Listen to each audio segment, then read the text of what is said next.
programme vous est offert par Illico Cash.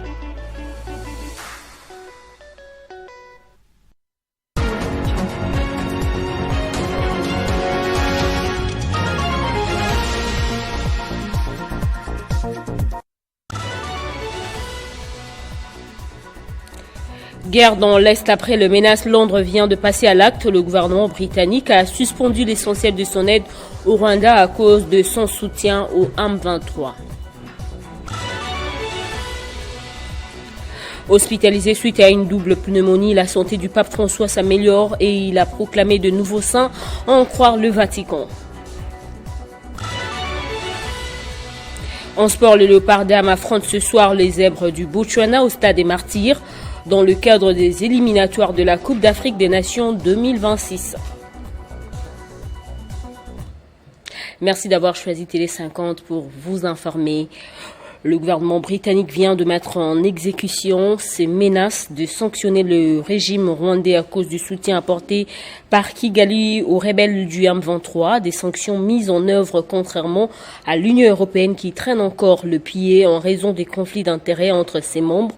Cette décision a été officialisée hier, mardi 25 février, dans un communiqué du ministère britannique des Affaires étrangères.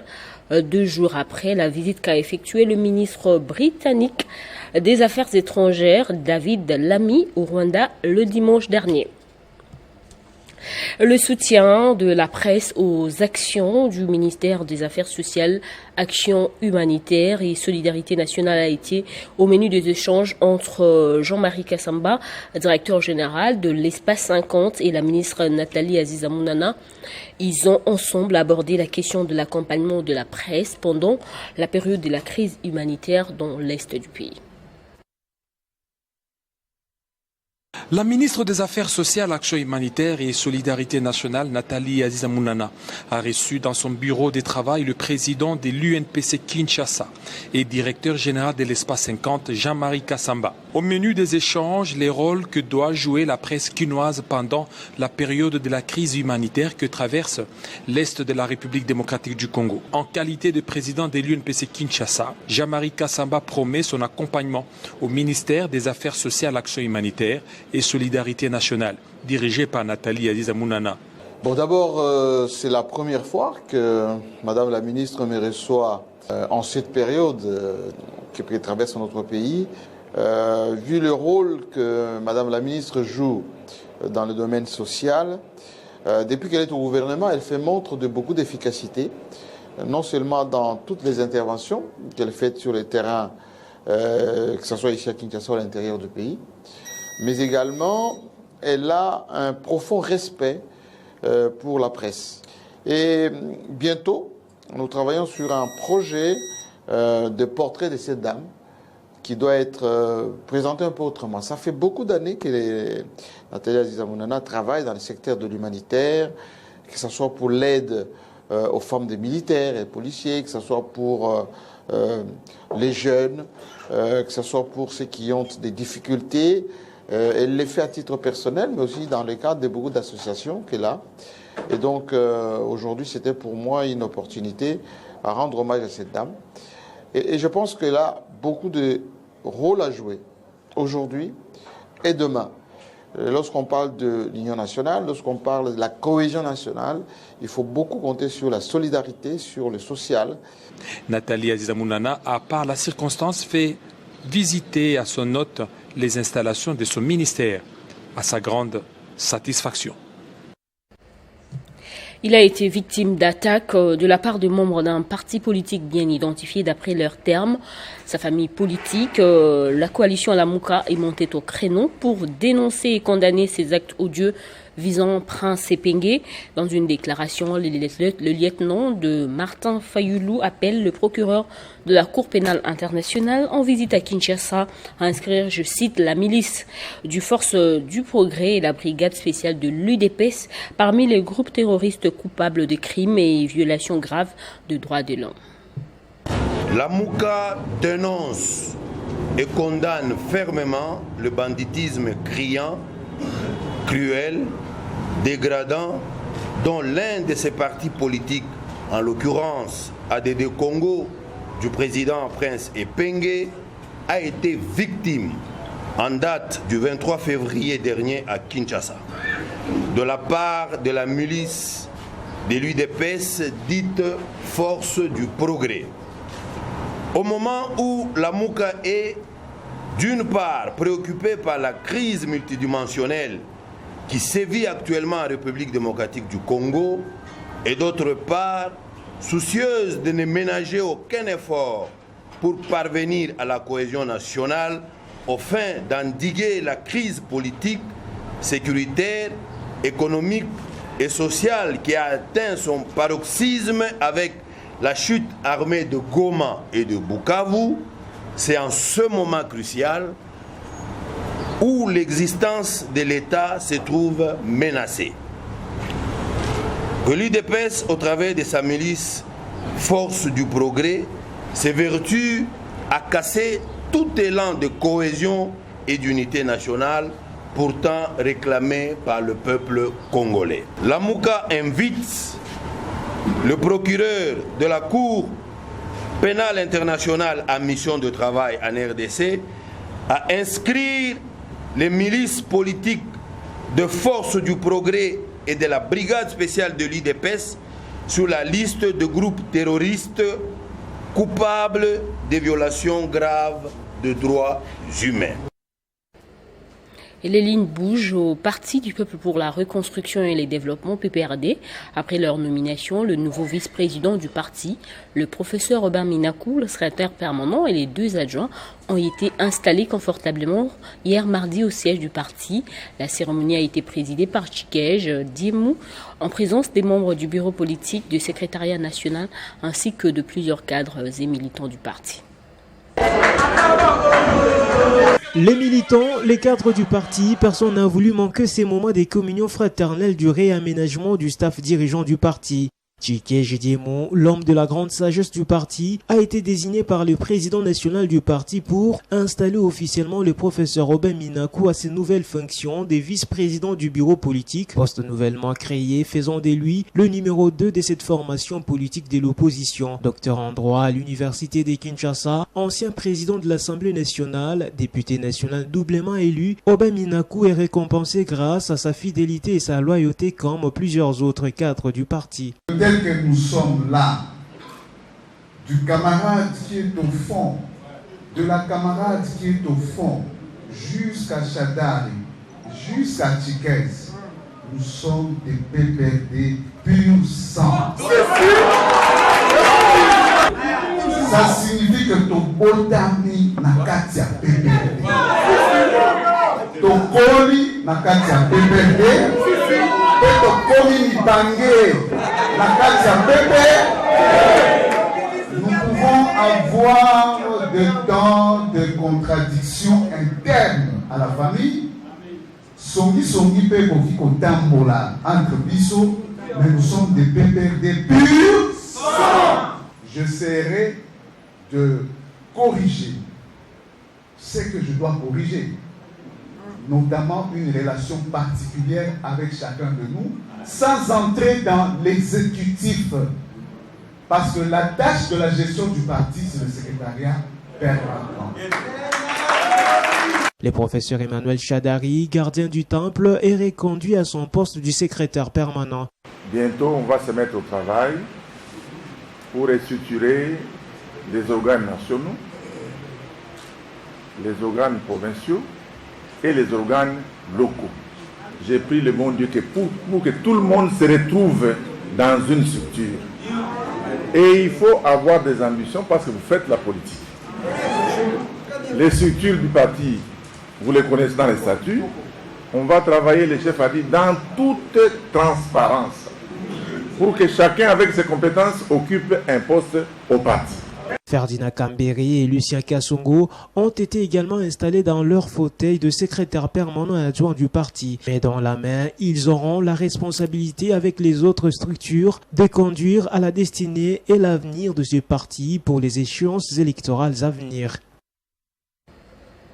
À Kinshasa, le phénomène braquage continue de s'aimer désolation au sein de la société.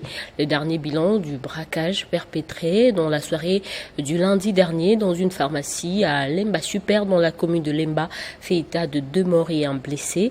Selon le bourgmestre de cette municipalité, Jean-Serge Fauba, les auteurs présumés de cet acte criminel sont des hommes venus opérer sur des motos.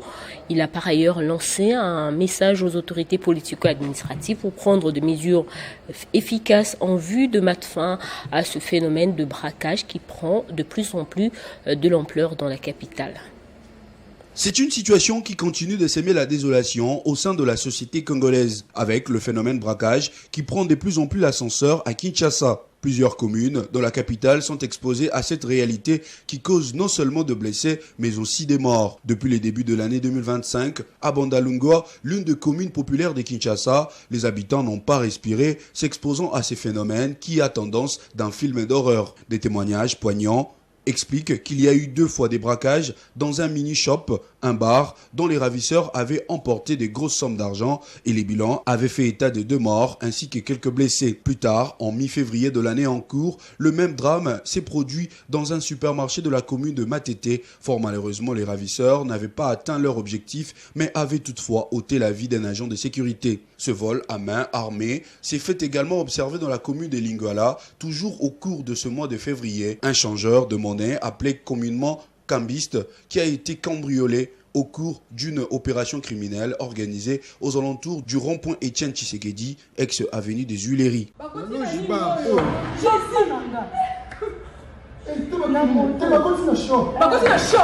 Malgré plusieurs interpellations de la population, ces réseaux semblent ne pas s'arrêter. Le lundi 24 février, c'est la même sonnette qui a été tirée par les habitants de la commune de Lemba. Ici, le braquage dans une pharmacie de la place a causé également 2 morts, selon le chef de la municipalité qui appelle la population au calme, tout en rassurant des mesures efficaces pour mettre fin à ces phénomènes. Oui, il y a eu braquage, évidemment. Il y a 4 hommes non autrement identifiés qui sont venus dans une pharmacie. Ils sont entrés, cambriolés, et puis ils ont tiré des balles en l'air, ils ont tiré sur le policier qui gardait juste le bureau à côté, et puis ils ont tiré sur un motard qui était juste à côté, et il y a une troisième personne qui a eu une balle qui l'a touché au bras.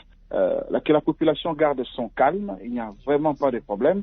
Nous sommes en train de travailler pour mettre hors d'état de nuire tous ces gens-là qui viennent pour s'aimer le trouble, pour venir rançonner 300, 400, 500 $.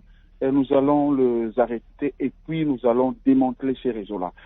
La recrudescence de l'insécurité bat son plein à Kinshasa. Les autorités du pays, via son ministère de la Justice, avaient décidé de condamner à la peine de mort contre tous les Kuluna qui constituent le banditisme urbain, notamment pour terrorisme, et dont quelques-uns auraient déjà subi l'applicabilité de cette mesure, mais que le président de la République, Félix Tshisekedi, avait précisé qu'aucune exécution n'a été menée quant à ceux. Dans l'actualité également, ils sont au nombre de 10, ces prisonniers qui se sont évadés lundi de la prison de Nyoki située dans le territoire des Koutou, dans la province de Maïndombe. L'incident s'est produit lors de l'évacuation des ordures. Après de recherches, 5 fugitifs ont été rattrapés, tandis que 4 autres ont pris la poudre de scampette. Les recherches se poursuivent pour les retrouver. D'après le président de la société civile de Nyoki, la vétusté de la prison est l'un des principaux facteurs ayant facilité cette évasion. Le parti du ministre de la Justice, Constant Mutamba, Nouvelle Génération pour l'émergence du Congo, a organisé une matinée politique. 2 sujets étaient à l'ordre du jour, dont l'installation des dirigeants des fédérations et structures spécialisées dans la ville de Kinshasa et la réflexion sur les enjeux politiques de l'heure. La NOJEC a donc réaffirmé son soutien indéfectible au président de la République, Félix Tshisekedi. Au cours de cette matinée politique, le parti Nouvelle Génération pour l'émergence du Congo a encouragé et félicité les chefs de l'État Félix Tshisekedi pour son refus catégorique de négocier avec les mouvements rebelles du M23 soutenus par le Rwanda. Dans son message, Fidel Fibo, secrétaire général du parti, a salué la loyauté de l'autorité morale de la NOJEC, Constant Moutamba, ministre de la Justice, envers le président de la République pour son engagement à mettre fin aux exactions dans l'est du pays. La démarche de l'autorité morale, qui est le chef de file de l'opposition républicaine, Maître Constant Moutamba, il réitère son soutien indéfectible à la démarche de son Excellence, Monsieur le Président de la République. Il a dit niet, parce qu'il ne faut pas qu'on continue toujours à aller de dialogue à dialogue, parce que les dialogues nous ont amené beaucoup de problèmes. Au-delà des questions liées aux enjeux politiques de l'heure, cette matinée politique était consacrée à l'installation des dirigeants des fédérations et structures spécialisées dans la ville, province de Kinshasa. Bien avant cela, le secrétaire général et son adjoint, ainsi que la présidente interfédérale du parti, ont respectivement invité les nommés au respect des statuts, emblèmes du parti et engagement des cadres à pouvoir perpétuer l'élan de la NOJEC dans un climat de paix et de démocratie. Au cours de cette rencontre stratégique du parti, la NOJEC a réaffirmé son soutien indéfectible et celui du ministre Constant Moutamba au président Félix Antoine Tshisekedi Tshilombo. En bref et en images, âgé de 88 ans, le pape François, hospitalisé depuis une dizaine de jours suite à une double pneumonie, a signé hier un décret de canonisation. D'après le Vatican, ceci est un signal qui confirme que le pontife argentin peut travailler et que sa santé s'améliore. Le Vatican a annoncé hier que le pape avait reçu la veille la visite de son secrétaire d'État, le cardinal italien Pietro Parolin, et de Monseigneur Edgar Penaparra, respectivement numéro 2, numéro 3 du Saint-Siège.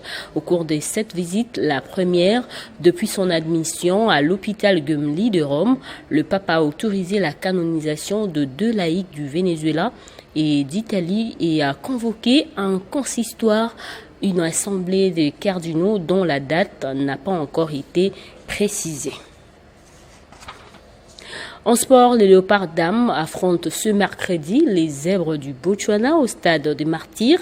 Ce sera l'acte 2 du premier tour des éliminatoires de la Coupe d'Afrique des Nations 2026. À l'aller, les Congolaises s'étaient imposées 0-2 sur la pelouse du Botswana et ce soir, elles tenteront de maintenir leur avantage pour se qualifier au second tour.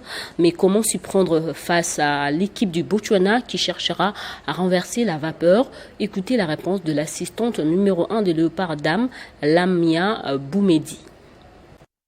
On doit bien se préparer pour ce match-là. Oui, effectivement, l'équipe de Botswana est une équipe très forte. Ils ont des joueuses très, très combatives, très agressives. Et ils jouent le jeu direct. Bon, il nous a causé beaucoup de problèmes parce que notre équipe n'est pas complète. Parce qu'il faut savoir que la plupart des joueuses, ils n'ont pas joué dans leur poste. Parce que déjà, on a juste 2 joueuses qui jouent dans la défense. Mais les autres, non, on a bricolé les postes. Pour être honnête avec vous. Par exemple, Pawanda, il joue pas arrière central. Il joue milieu terrain.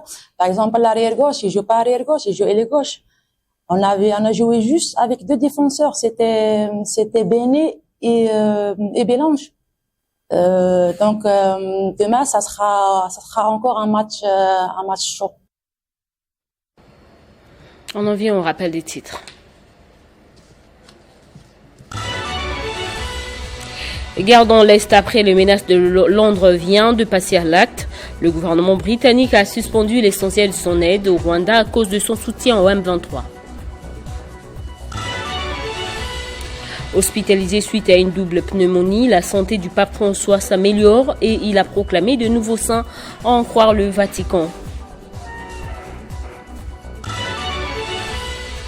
En sport, le Léopard dames affronte ce soir les Zèbres du Botswana au stade des Martyrs dans le cadre des éliminatoires de la Coupe d'Afrique des Nations 2026. Restez avec nous, la revue de presse est dans un instant.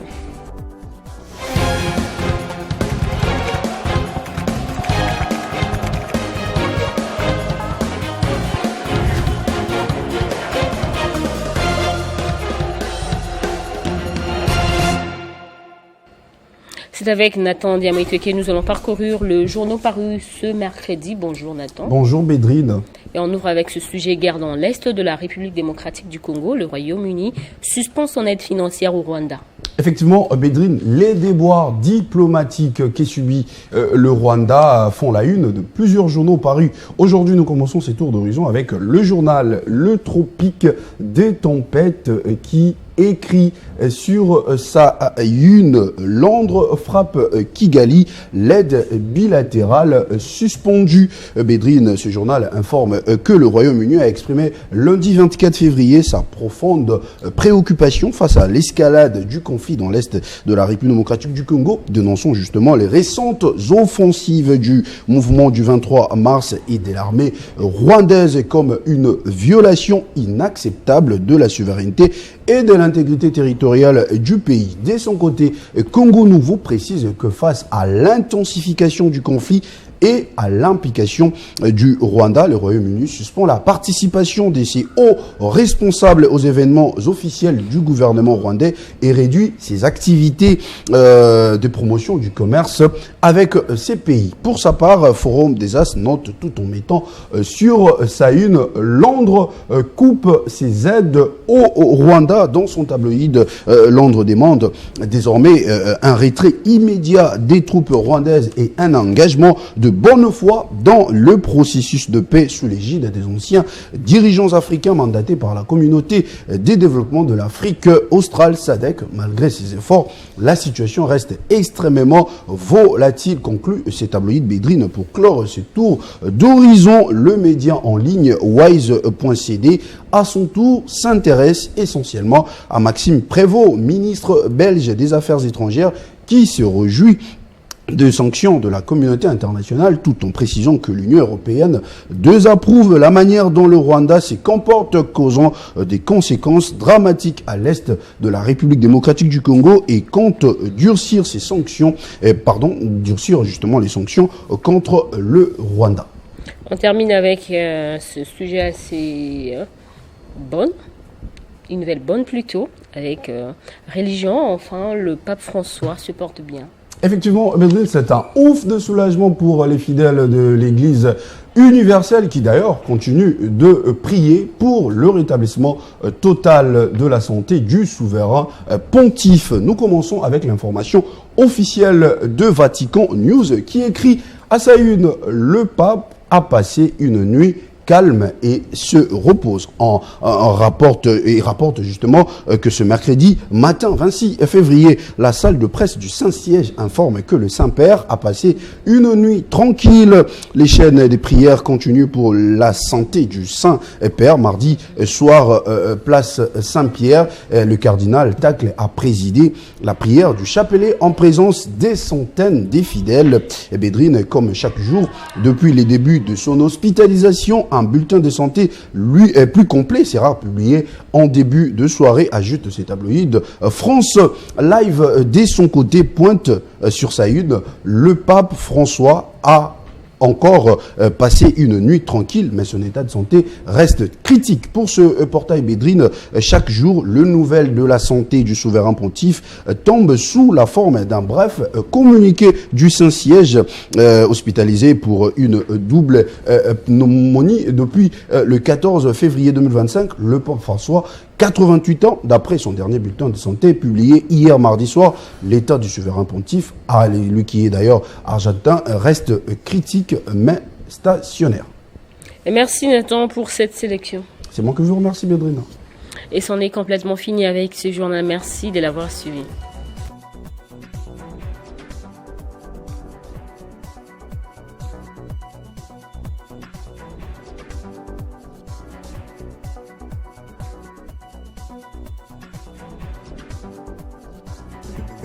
Retrouvez toute l'actualité en continu sur www.tele50.cd. Ce programme vous a été offert par Illico Cash.